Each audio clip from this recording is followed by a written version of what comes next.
शूर ते शूर बंगला दरम्यान भरधाव जाणारी पिकअप अचानक विरुद्ध दिशेने वळल्याने झालेल्या अपघातात बुधवारी दुचाकीवरील 2 लहान मुलींसह चौघे गंभीर जखमी झाले होते.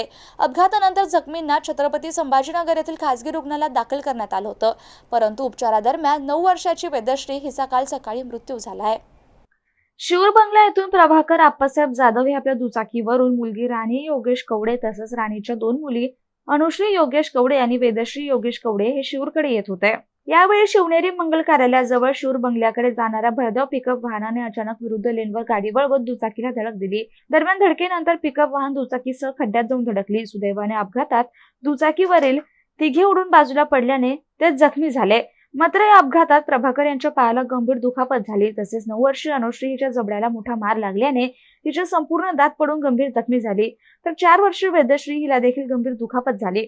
जखमींना स्थानिकांनी तातडीने मदत कार्य करून शूर प्राथमिक आरोग्य केंद्रात हलवले.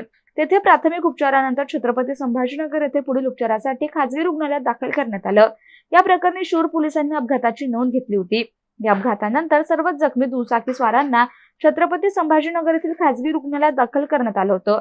मात्र उपचारादरम्यान 9 वर्षाच्या वेदश्रीचा गुरुवारी सकाळी मृत्यू झाला.